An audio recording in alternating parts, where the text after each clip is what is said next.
This is White Centipede Noise Podcast, where we give language to noise.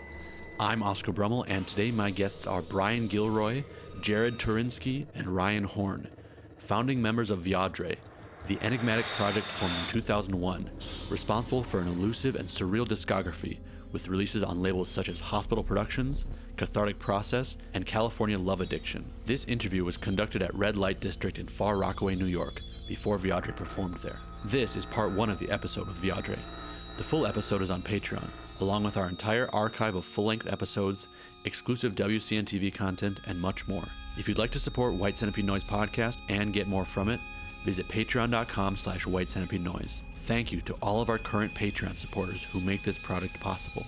White Centipede Noise Podcast is sponsored by Rural Isolation Project. Visit ruralisolationproject.com, ruralisolationproject.bandcamp.com, or look out for them at a distro near you.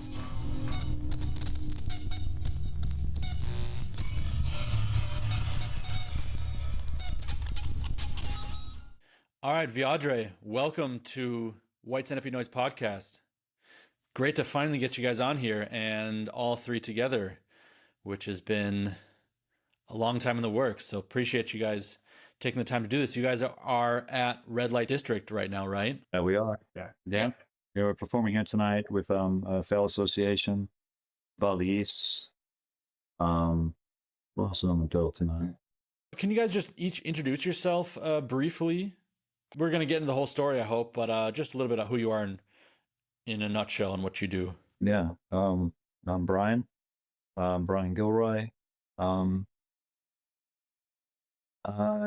started the VIODRE with these guys almost 25 years ago. It was March 3rd, 2001. Was our first show together, if I'm not mistaken, which was at our high school. We did a noise set. Like Jared would play drums, but it wasn't. Yeah. We didn't have songs or anything like that. And our friend, Jared's friend, was one of the jurors. Right? Correct. An ex-bandmate, yeah. Yeah, an ex-bandmate of Jared's was one of the jurors. And I mean, you had, metal bands. I think they're all mostly white metal band and alternative band, or Clapton-like band. But we won. We had, synths. We had a television. We mic'd a television just playing static and had a synth. And we both had synths, right? Mm-hmm. Yeah. And Jared was on drums, and Jared's a drummer. Yeah, so we kind of met in high school. I mean, that's who I am outside of this.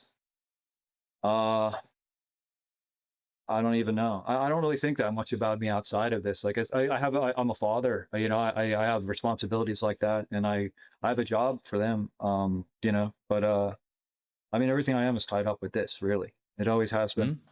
Mm-hmm. So there's not much more outside of that. I'm Jared Turinsky.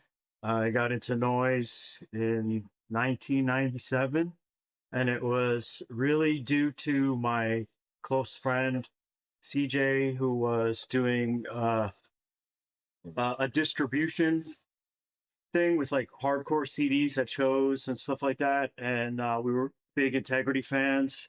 He got a Psy Warfare record. And from then on, the label sent a Merzbow disc that was on Vinyl Communications. And when I heard that, it blew my mind. Soon after that, I started Extraction, and started making noise of my own. I think that was a pretty important label to a lot of people. I have someone who actually asked us, I asked Patreon people if they had a question, and had some people really asking about Extraction. So we'll get into that a little bit later. And Ryan? Yeah, Ryan Horn. Kind of grew up with Ryan.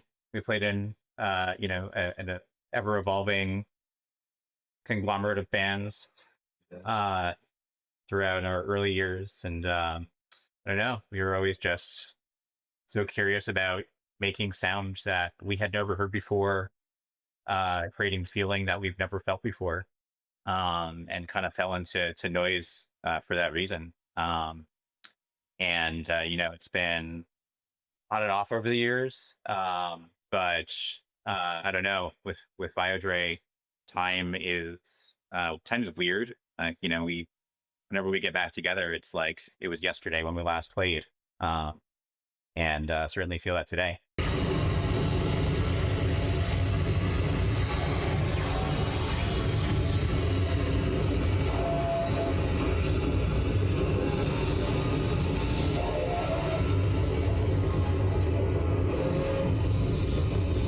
I've been revisiting some of the VIODRE records that I have recently, and yeah, it really did strike me that this really feels like a band. It seems like there are like rock band elements on some of the records, and I wasn't sure if those are maybe sourced from somewhere else or recorded at a show or what the kind of the story behind that was. Because in the your recordings have such a mix of live raw room sounds and like these like hyper edited line in the box sounds all kind of blending and flowing together.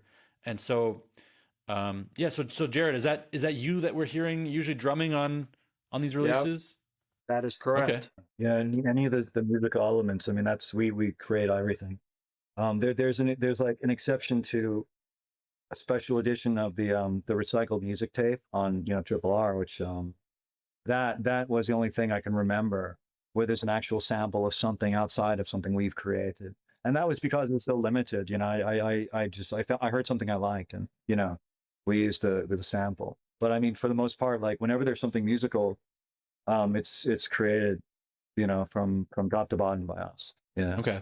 So 2001 is when you guys started, and 2001 is also when this release came out that I kind of associate with the band. I've actually never heard it, but I know the title from like a long time. All Your Bobby Pins Here from Fucking on the Floor. I didn't realize that was such an early release. I thought that was maybe sometime in the mid period, but I recently kind of realized that was 2001. Was that your first recording? I think so. Like we had a CR, like the promotional, which I don't know if the timeline fits. Say that's before or after. The official first album though was Bobby Pins. I mean, it's for an album for sure. It's Bobby Pins. There was also another one that we gave away at the time called Spaniard Pau Pau Moss. It was a collection of different things, and but Bobby Pins was our first thing that we all created together. Yeah, it's the first album. As someone who's never heard that myself, and like I'm familiar with Interpol Alchemi and a lot of the other somewhat later ones, which are very complex and intricately composed and edited. How does Bobby Pins compare? I mean, I know you've been recently also reissuing it, so that's kind of a sign to me that you still regard it as, important in the canon. Whereas some artists, it's like if you've been around for as long as you guys have been around, sometimes it's like the first album you want to just kind of, let it be. But I think it's, again, without having heard it myself, I think it's an interesting statement to know that you are still like actively reissuing this album. So what is this album, and how is it compared to the product as it progressed? The album was more straight ahead noise. It had the elements that you're talking about before, where it's like we want to I think we've always aimed to have the sound not be stream of consciousness, but actually be consciousness, like be a broadcast of consciousness. That's the intent, is like is it could be like a dream or like reliving a memory, so the sound has to have a flow to it. Like, and I've always thought like that's why it sounds the way it does. That's why we're into noise, is because to me it's like it feels like maybe that's how the electricity in the brain works. Maybe that's how the signals are. We're just putting it on the tape. And then so there was that flow in Bobby Pins, but Bobby Pins was very much more a straight ahead harsh noise record. There were longer probably passages of what is like more conventional harsh noise. Would you agree with that assessment? Yeah, and it was also put together very quickly and impulsively. We did not go back to it and analyze it. It was just put together, stream of consciousness, release it, sell it at the show. That's it, And how do you guys feel about it now? Amazing. Yeah, it's still good. Yeah. Mm-hmm. No, it's the perfect first shot over the bow, Then that, to what Jared is saying, like I don't think I slept when that came out. I think you and I were like spray painting to the eye. My garage. Yeah. We that one was a black case, a black just clamshell or something, right? Like a DVD case. Yeah, but for CD. Yeah, it's like CD height. And the texture, really the art itself was a CDR, which had a textured spray paint that we found again actually for the reissue. The reissues all the same components, it's just reconfigured, But it was all done because this is our first show in Brooklyn. Prior to that, we played at our high school, was our first gig. We won Battle of the Bands. We were followed outside by the parents of seniors. Jared and I were juniors. I'm sorry, Jared had graduated a year before. Two before. Bryan and I think we were juniors because we were followed out by Eric, we won't say his last name's parents, who yelled at us because their son, it was his senior year, and something that wasn't even music stole the Battle of the Bands from him. And then we did the VFW hall, then houses around, yeah,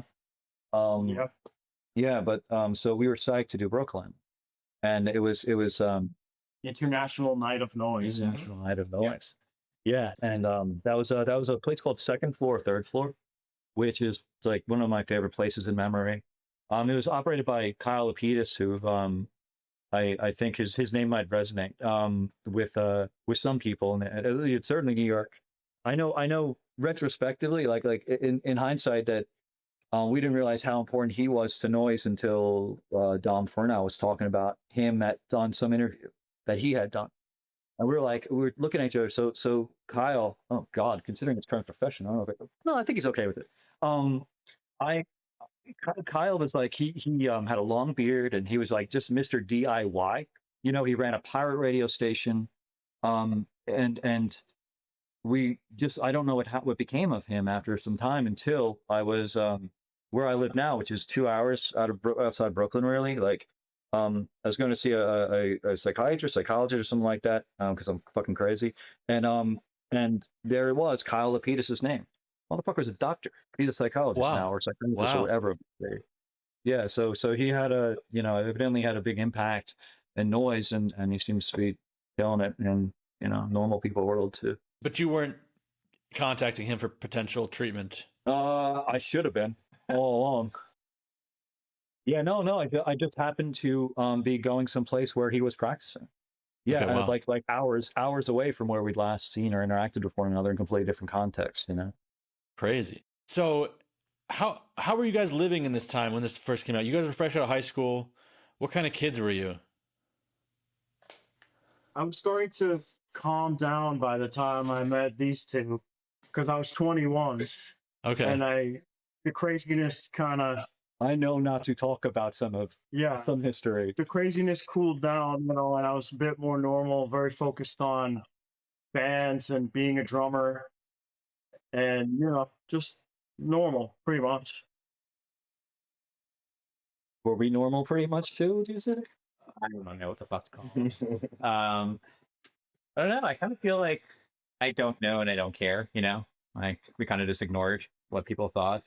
I ignored the outside world, and yeah, we were just us. We were just VIODRE.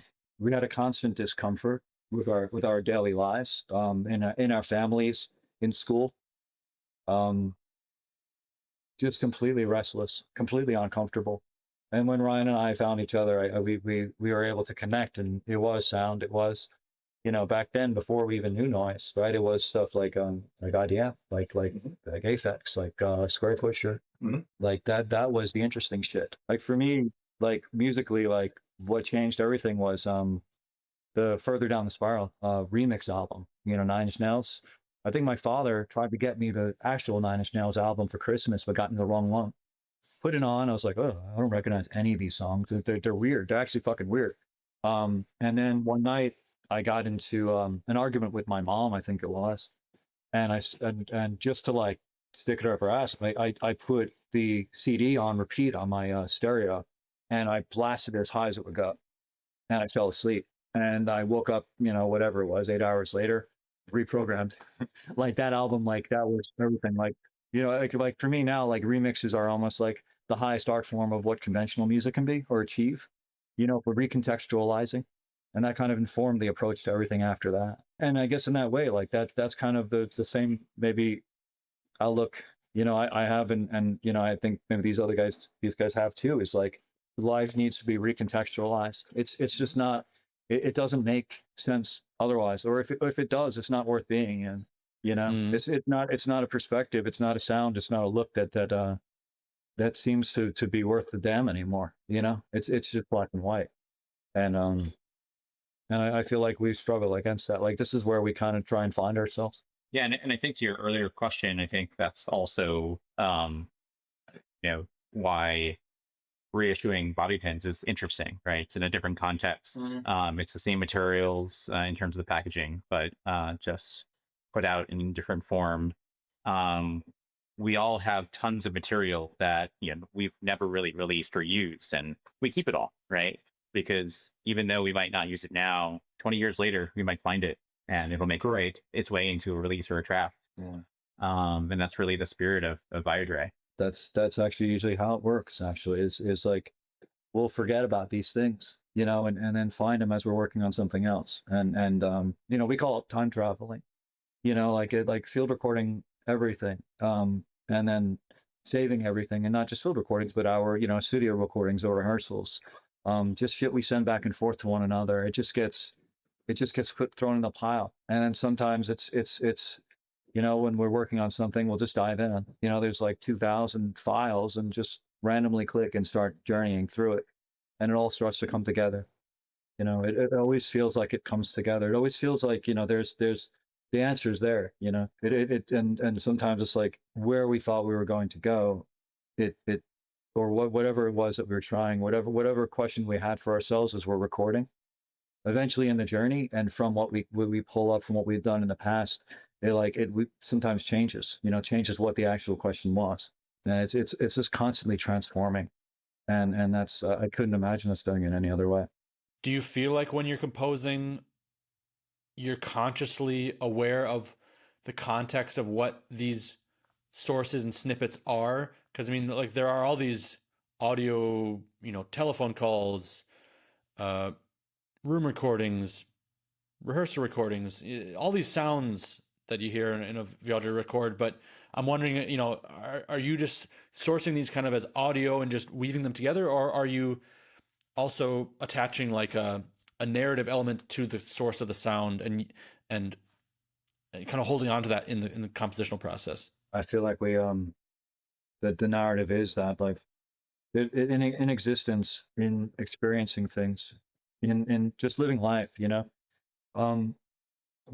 if you're presenting me with something that some say you and I have some conflict, right, and I have to react to you, I'm not reacting just to you in that moment. I'm reacting to everything that's been the history of our interactions and the context of, and that's the way the sound works. Is that you might be reliving what's a memory for us, one thing that we went through, but it's informed by these other things. And so it's reflected on these different sounds from different times, maybe.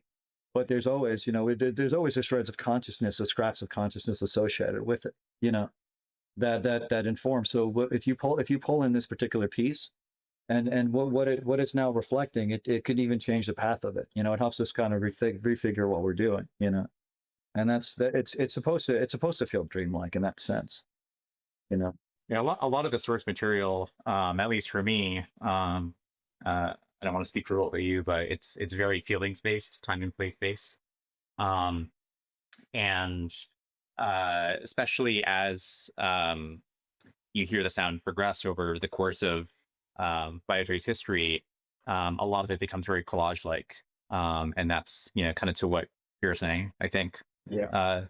In taking all of that and moods and emotions happening in cycles sometimes, so bringing that all together in a way that progresses, that makes sense for us. With three of you in the project, how do you naturally or intentionally, like, separate tasks, or who works on what? How does a track come together? How does a performance come together? Who's doing what in what part of the process? I mean, especially lately, I feel like we all work on our own, like, sets, actually, if it's with like your own structure, and maybe it hasn't always been that way, like as formally as it is now, but then once we have that, when we combine ourselves, it's not like we're taking, we're not like just playing the same set 3 times, consecutive, or what'd you say, at once. We all come at it, I think, very differently, and then just what surprised me so much, like, we rehearsed again recently, like, it's been many years, First time in 23 years. All three of us, the first time in 23 years. Yeah, 7 months and change, I think. And to your point earlier, just to credit where it's due, like, we three started VIODRE, but also since then, Ryan Lipinski and Jay Newman have been huge factors in the band as well. I mean, in my mind, it's the five of us, like, is really what constitutes the band. Today, it's so important because for the first time in 23 years, we're just the original three of us performing together. It's actually getting shaking just thinking about it, to be honest, because it never went away. Yeah, there's a quality. It's kind of hard to quantify. I think we all have complementary style, and we all work off of each other very well, and so it is kind of like a band in that sense. Yeah, it really is. And that allows us to sort of stay, in our own, sonic space individually, but still listen to each other, and in real time sort of adjust, and we know each other well enough sonically that we can sort of all make it work on the fly, which is pretty special. Nothing's overly planned. We talk about progression at a high level, but we're not over planning everything. Okay, so there's a fair amount of improvisation or freedom. Absolutely. When something goes wrong, I don't think it's something that even like bothers us or we recoil from. I guess that's almost the thrill of it too. If it goes out of our control, well, that's what we fucking want anyway. And then we can ram it back in. It's that energy that I think works so well with the three of us. Like I feel I'm like so comfortable with us three together. Like and yeah, we come to the table prepared. But then when we're all together, I think we want to push it into areas where we don't know where it's going to end up.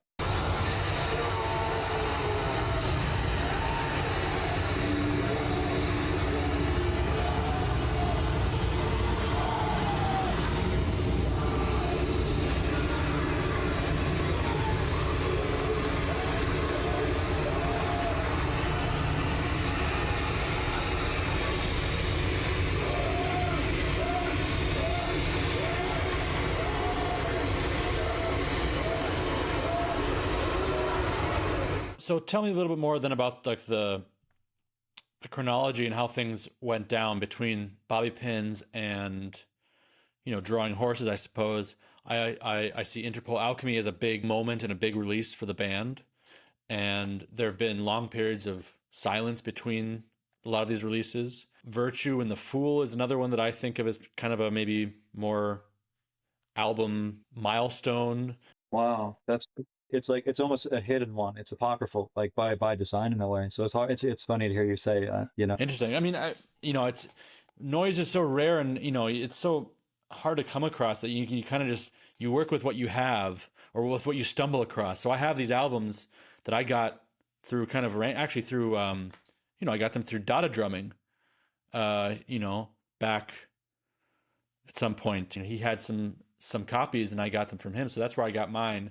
And I probably would have never been able to get that, some of those quite obscure tapes that I wasn't, I was young at the time. I wasn't really tapped into that universe. And if you're not there at that moment, if you're not there at those shows or on that message board in, 2005, you're not getting that limited to 50 release unless you hunt it down later, and you have that kind of, passion and drive and whatever. But so you get the milestone releases on labels like Hospital. So there's Interpol Alchemi, and I remember that came out. It seemed like it was like what at that time was like the tail end of the project, or maybe it'd been dormant for a while. And this album came out, and I just remember being kind of framed. I actually looked for the email if I had an email announcement from Hospital if I could. But I remember being framed as kind of like something long in the works, something quite kind of special that had been kind of hard fought to come about, and here it finally is, the VIODRE record CD. And that was probably the first time I at that time had heard of the project, because I was young and I was like, okay, so I got it, and it was interesting. So then since then it's been kind of like going back and picking up little pieces here and there when I can. So with all that long ramble about that, like what are your what are some milestone releases for you guys, and what are their significances, and how has the product evolved over those times, and why those releases come out that way, without getting into every single little thing, you know? Can you hear me? Does it sound odd? Maybe we should. You want to go upstairs? Or what should we do? It's hot as fuck. Do you want to move environments? Yeah, here? let's take a walk. Let's walk us somewhere. All right, sounds good. So from RLD, this is the basement, by the way. This is where the performers are. The legendary RLD. Okay. Oh my god, this place is everything to me. Like this is the only place I care about. Like as far as performing at, to be honest, you know. Okay. Jared? Yeah. Frank. What are you guys doing? Doing an interview. What's going on, man? Hey, what's up? Whoa, holy shit! You guys don't fuck around. You guys get swole all day. Hey, Frank. Oh, what's up? So now we're outside, I guess. Okay, let's see if we can go here for a little bit. All right, let's go.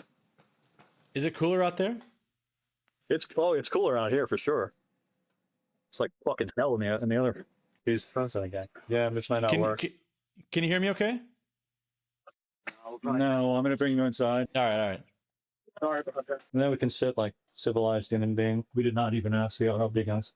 So I think my rambling question that I landed at was just, tell me about some of those important releases for the band. I think the first one I probably heard was Interpol Alchemi, because I was younger, and then it was like the big, large pressing label release that I got access to. And since then I've kind of gone back through the band's discography and checked out what I can. But there were quite a few before then. And what would you consider like some of your most important releases? I mean, Interpol Alchemi is the one that's mentioned most. So we remember that as the reference point, for people.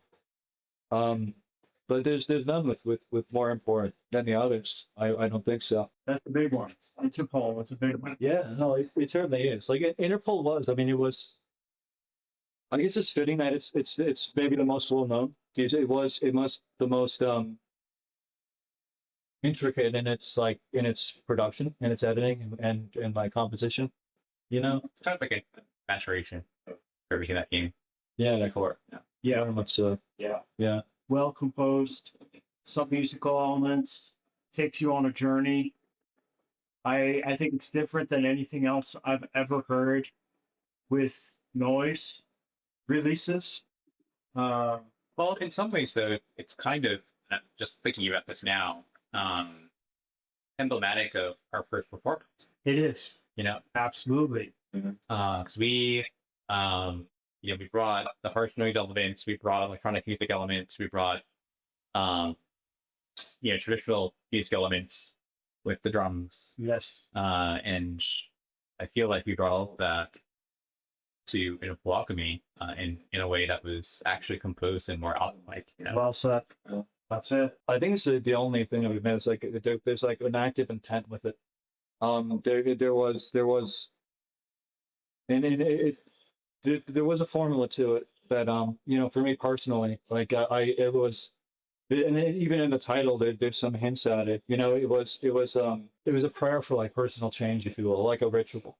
It was very much about desiring individual transformation. At least that would be the narrative, if you want to call it that. So that's I think that figures largely into the rest of what we've done, what's come after.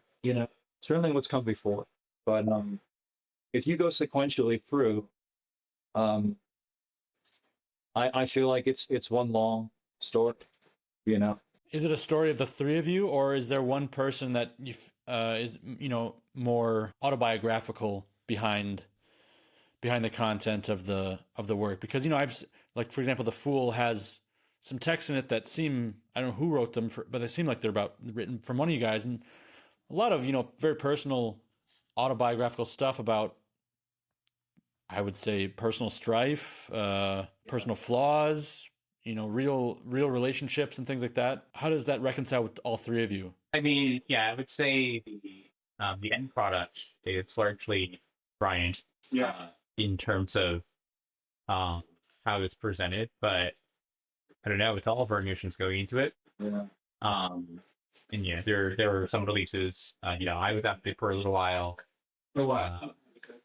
And Karen was out of it for some time as well. And so it's hard to carve out exactly who was in what. But it's all kind of the collective emotion going into the into the sound. But I would say a lot of the sort of the end product, a lot of that does come from you, Bryan. Yeah, I mean, I when there's attempts to not have it be like it's my voice you'll hear often, and also it's we'll go through a lot of field recordings, always sort of speaking to try and drive a narrative which in a sense that Mulholland Drive is, like we just I want you to be there and I want you to feel it. You can watch a movie if you want a narrative maybe not Mulholland Drive, but it's the same thing, and with that with it being my voice and being like kind of like the subject, when I tried to move away from that, Jared, as you've asked me to use more of a voice to be to actually be like the front person in that sense, because I think it's how we're used to underworked. Absolutely. I tried to get away, and I want to step back a little bit, but with yards and cartridge, I feel more comfortable, like being okay with that, and then using more of my voice. So Jared's always saying it's what he wants in the sound, and I agree. It sounds we seem to know how to work with that. You mentioned Mulholland Drive, and you've also mentioned like a lot of dream logic and dream feeling is kind of the inspiration for these, which is interesting because I was really curious about that, because there's so much specific information and detail, but the compositional process or the compositional flow of an album like Interpol Alchemi is so anomalous and it's a slow burn. It's almost hard to you can't just throw it on and jam out to it. It's like you really have to sit with it and listen to it, and you're waiting for something the entire time, and the things that come are very fleeting and not really satisfying. They don't really give you the chance to really rock out for a long time. You're constantly kind of just being like brought along in a really interesting way, and it's a very challenging album and a very rewarding album. Are there things that you are intentionally trying to communicate when you're working on an album like that, or like things that you are specifically trying to say, or are you following more of a kind of a dream logic? I found that my day-to-day life is that there's often not a payoff. There's a build-up, there's a desire, there's the want, and then there's the chance, or it's within grasp and it's gone. And I feel like and if you want to anchor an experience, if you want to relive the experience, if you want to be in the consciousness of one of us, I mean I think we've all felt that. And I think it's if it seems to be the right way to communicate or to transfer the experience that we're looking to give you. It wouldn't be the same if it's a story that fiction, if there's an easy payoff, if it goes where you want it to go. And I understand that. I understand like that's like oftentimes I put on music because I want an immediate gratification. I want to hear that, or I want to feel what I want to feel immediately as an escape. But sometimes I want to inhibit something else, another reality. And I think that's we're trying for. And I think the fact that when there is a payoff, it's short lived, or rather when you get what you think you want, but it overstays its welcome. And when you start to actually maybe surrender to it, then we try and pull it away again. I want it to be active, and I think we always are working towards that. It's done as the listener, we've always approached it as we were the listener. Yeah, I think there's also just a non-linearity aspect of our process. I don't really think about albums in terms of beginning to end. We build, we talk about Mulholland Drive or And even like a Tarkovsky film, right? Very dreamlike, very built around a mood, built around a feeling. And we take that for us as long as it feels. Um, and so there is some intention behind it, but it's not to give the listener a very specific story, a very specific feeling all the time.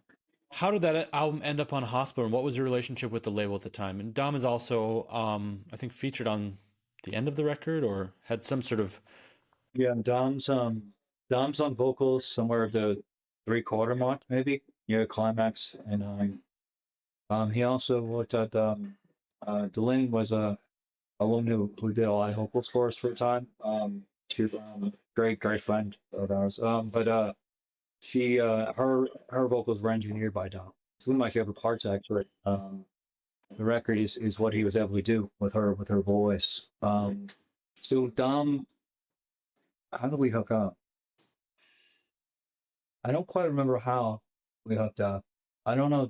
I don't think you guys went up to Providence with me. Did we? did. We went once? Yes, we went to Providence. Okay. And then we did play Sigmundberg for a few times. Yes. That I just know the first time I met Dom in person, he cooked me a pork chop. I was drinking a lot, so I was like super bummed out that Providence was. They're one of those states where you couldn't get booze after like 8 p.m. or something like that at the time. And I was a little bummed about that, and but he made me feel better with a grilled pork chop or something. I was like, oh my god, this guy's the best bass ever. But yeah, the connection back then was, I mean, we were both just very enthusiastic artists. God, we had so many ideas. We talk about noise for constantly. Yeah, Ryan and I went up there to Providence to hang out with. It was at the time it was like Dom, Jeff Plummer, the Macro Grotesque, Chris Lapke. I think there's another guy, Peter, who was in the group time to time, and yeah, we would just we would work together a lot. Like I went up there and recorded Fossil with Dom and some of the other guys from the Providence crew then. And Dom came down when you talk with the Interpol Alchemi feature you're talking about. That was actually Delin, our house. We spent the weekend there recording. And I think Jeff came down. I think Jeff was there. Jeff, Dom, maybe somebody else. I can't remember. But yeah, we were hanging out a lot, and we drive, either up there or they come down here. Yeah, Interpol Alchemi is a good record of those times. It certainly makes me think of those times. You guys have also worked a lot with Alza Galzaga, James Cook. He seems to be kind of an ally of the project as well. What's your relationship to him? He's like a brother. James he lived close by. Sometime in 2006, I think it was, that James and I had met, and I remember that because Interpol Alchemi, the first version of it, was actually finished in 2006. It wasn't released until 2011, and I think there were 6 versions of it or something like that before it was actually released. And I had sent him a copy of it. I remember the letter because he sent me a bunch of stuff, right? And he reached out first before I heard his work, and I had responded to him that I'll give you feedback. When I whatever it is that you send, I'll be sure to give you my suggestions. And when I received it, no fucking suggestions were needed. He was the real deal, and I felt for the first time that we had a project that shed the blood, that was family, that and geographically we're so close, and that only made it all the more special. And then because I loved his work so much, I fell in love with the man, and we just hung out all the time. We became like best buddies, and I think at times we would perform as VIODRE, like Ryan and Jared, we would work together with VIODRE, but like James and I would very much go off on our own tangents, and we had a very we were party animals too back then. We'd get ourselves into trouble, But yeah, no, he's one of my closest friends, and yeah, I mean, we had some incredible shows together. How has the, let's say, partying or substance abuse, how is that like intertwined with the art and with also the lifestyle around the art, like the shows, the whole the dynamic of the band. Also, I mean, how is that between you guys, if you don't mind me asking? Yeah, we were just saying, like, I was surprised that I don't think we would ever really get fucked up for shows or anything, you know? No. No, never. Never. Yeah, Maybe smoke pot once in a while. Yeah, that's about it. yeah. Yeah, I think, and that goes to like where we're at now. With because of that shit. Like I think those periods that we weren't active is because I know I was trying to find the same thing. And maybe art wasn't it wasn't dangerous enough, or maybe the violence I really I wanted in our performances and our recordings. I really wanted more in real life too. I think at some point there wasn't much of a delineation between the art and what we said when we want violence. It's in the context of this, it all does relate to the personal transformation, or the violence of change, you know. And for a long time, I mean, when maybe it wasn't enough, or I lost track. I think we all have at different times, so I shouldn't talk for all of us when I'm talking about some fucked up shit. But I'm here today, like with like my friends doing this because this saved me. And it was supposed to be the salvation in the first. Interpol Alchemi, that was like I said, it was there was I had this whole notebook mixing it and editing it, and we had all our material, and I would for me it was very important that it makes sense on another level. That's just not just the recording. And it was begging. It was begging for an answer. It was begging to become something else, because it was very, the initial reaction, what caused VIODRE was that discomfort with not fitting, and with it's like this constant pain or heartbreak of just the daily life, And if you have something like that, it's so easy to just, to want to party, to overindulge, but the funny thing is, I mean, everything that VIODRE is, it stayed out of it pretty much as any of us might have been. I can attest myself personally, like it was to really being far out of field sometimes, but to make this work, and I think we always had the highest priority was the result, and just considering that, I think we all needed to have a certain amount of clarity through the processes of making the records, doing the shows too. On the periphery, more like where James and I would find ourselves, like not so much. We would flirt more with the more dangerous aspects of it. But yeah, it's very real. Like I feel like it's it's the pain that you'll deal with when you're going through shit like that. That's for me. It's vital to find a way to exercise that pain, and the rage that it creates. And yeah, it's sometimes when you're walking that line, you fall on the wrong side.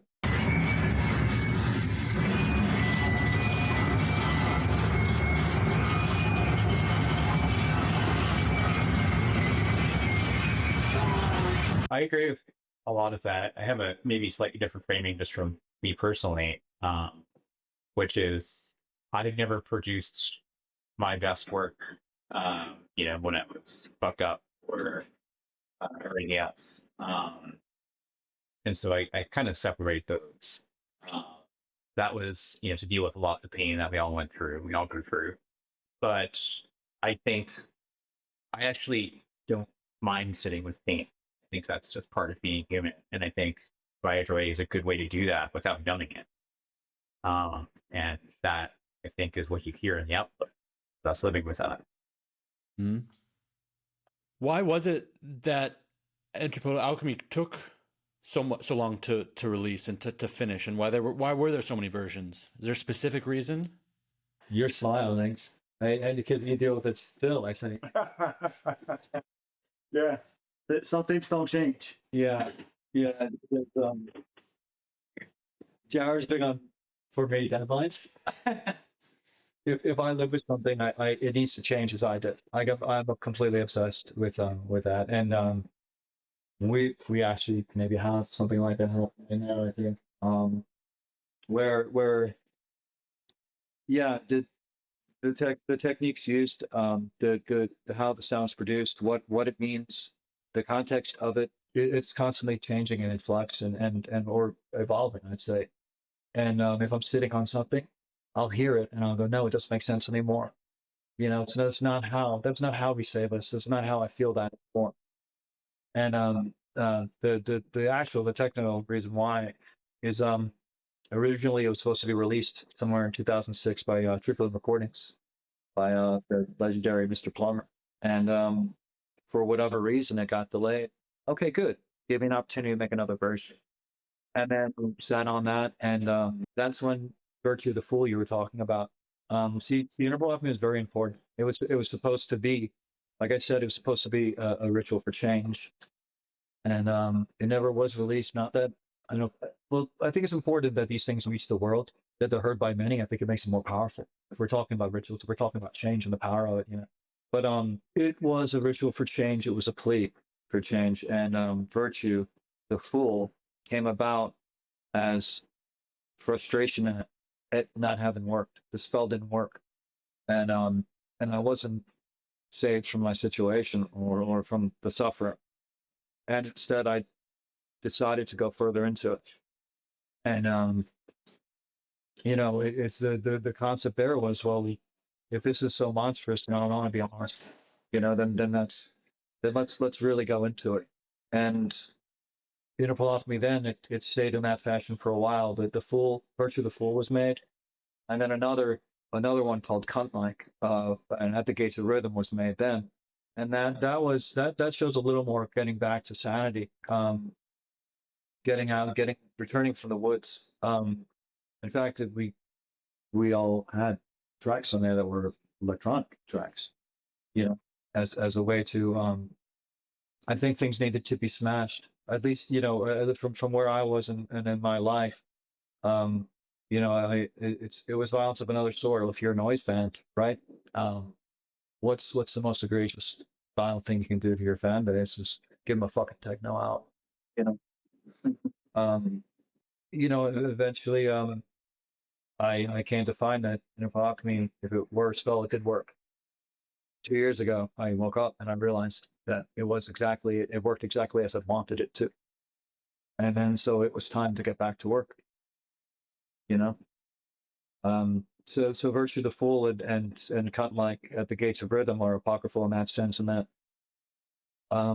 they could have been considered another path, you know, and they could have been the last, and it would have been fitting, because there was death there. There was death, destruction, and luckily it didn't go that way, you know. How do you guys relate to each other as a band and as friends when you're going through shit? Does it affect your ability to work? Does it affect your relationship and friendship? It's so entwined now. Yeah. I can't separate. And yes, it's we have arguments. And sometimes it feels like it's, you know, sometimes it feels like the end of the world and we're fighting, but like, yeah, no, these guys are these are the artists I respect and I trust, you know, with my life. I mean, and as happens with me, I mean, in my personal life, I have one friend who is not from noise, I think, you know, maybe two, but really, you know, one I actually speak to regularly. Like my whole life is like the merit of a man or a woman is, for me, is their artistic output. It's how I trust them. It's how I know if they're real. You know, if I can relate, if I can see it there, then I trust, and then we have that relationship. I mean, same thing with James. You know, for instance, Greg, who's shirtless doing so many fucking holos over there. It's nuts. He's a fucking lunatic, man. I love him. He's really good. Regarding the friendship and being a band, it definitely intertwines in one conversation. You know, you'll go from, you know, our private life stuff to, what we're working on, as a group and what we just submitted to each other to check out. We cover it all in like a short span of sometimes, 10, 15 minutes. Yeah, I would say we're friends and whatever you want to call it, friends, family Yeah, basically. first, Yep. and they're impossible. The art and the personal stuff is impossible to separate completely. But we take care of each other as much as we do make noise together. Yeah. And I had a very, very difficult time a few days ago, and these are the guys I call. It was these guys and James, and that's these guys are my support base. I need them. What happened after Interpol Alchemy and between that and Drawing Horses? So the details are going to be hard with that one. I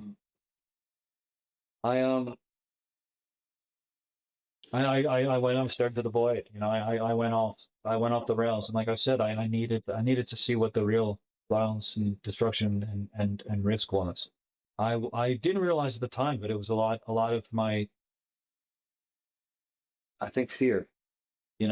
I found out from the path I went on, and I think when you are the one that people are afraid of, I think you become that person out of fear of the others. It's a game of it's almost self-preservation. That if you're hanging out in a nightmare, you want to be the scariest thing. My grandfather had this thing on his wall, which was too much of a guide being light for me. I think I always remembered it as a child. As I walk through the valley of the shadow of death, I fear no evil, for I am the baddest motherfucker in the valley. That meant everything to me. And that's kind of like that was kind of what I had as masculinity as I was growing up. That was what I understood it to be. And at some point, somebody very close to me said that I started to explore masculinity. I lost control of, or I lost track of, who I was. And that's where, I wasn't able to work in Madre anymore. And I feel like that's why they went on hiatus, and that was, I in retrospect, I realized that was the transformation I prayed for, is to go through what that period was, and barely getting out of it. And I think I'm the only one who did, actually. Yeah, and so at some point maybe there's definitely a good story there. But it's got to be careful about other people involved and everything. Sure, maybe for another day. But is that something you explored in Drawing Horses? Is that something that Drawing Horses was about? Oh, Drawing Horses was about coming back to ourselves. Yeah. For me, it was specifically, yeah. I mean, yeah, it was a homecoming. Drawing Horses actually has pieces of everything in the past, like maybe unused. Some are actual pieces of older works that maybe weren't in the final mix or very evident, but Drawing Horses pulls from everyone who was involved in the story or uses a narrative element in the past. They come back in there. And there's sound elements from all of the previous records as well. And I don't think you can actually hear it. Like, I don't think all elements are actually perceptible, but it's important to have them all on there. It was about returning, and it was about understanding that where it left off so many years ago, it was required that this time pass, and that we become, we turn into these new people, not new, but grow, I guess, Well, also returning to who you were, yeah, in a way. yeah, Right. sure, yeah. Yeah, it's one of those things where if you're looking for what the answer is, usually it's right there anyway. It's always there. There was like an apology. I don't have the tape in front of me, but I think inside the tape of Drawing Horses, there was an apology to Jay Borges from Pedestrian Deposit. Can you shed some light onto the reason you put that in there and what the story behind that is? Yeah. Yeah, Janine Borges, fantastic artist. fantastic artist. But Janine Borges was a member of VIODRE for now. Credited on, I think, Spaniard Pound Moss, maybe. Maybe that's one I was talking about earlier. I can't remember right now. But yeah, no, Janine was somebody I was in constant contact with.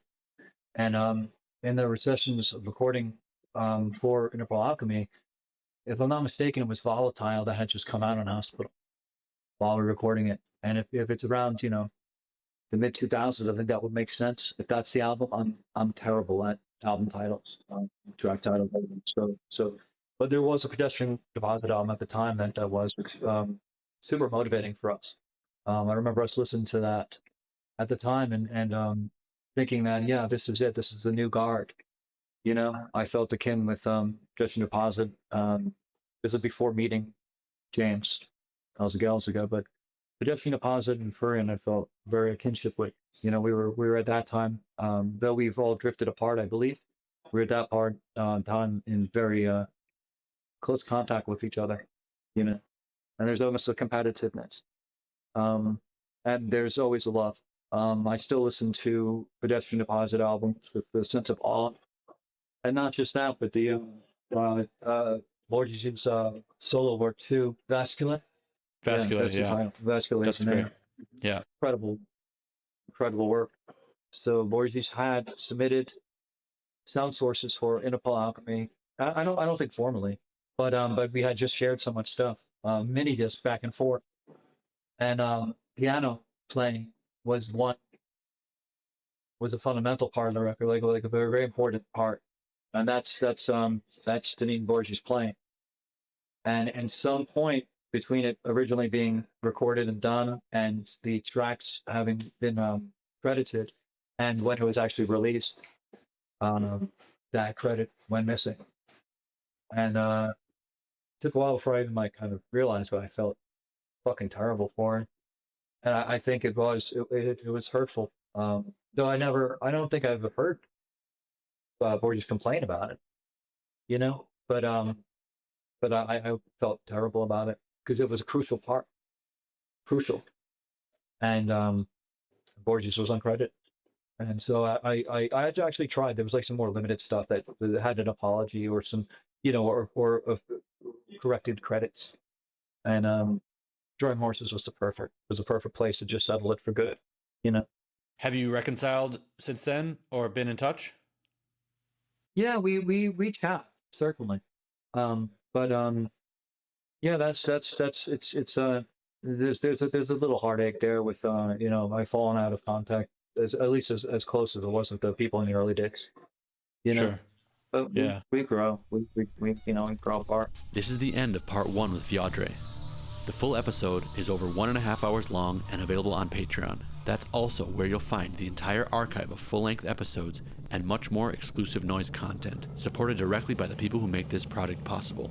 If you want to finish this episode and help keep the podcast going, go to patreon.com/whitecentipedeNoise. Thank you.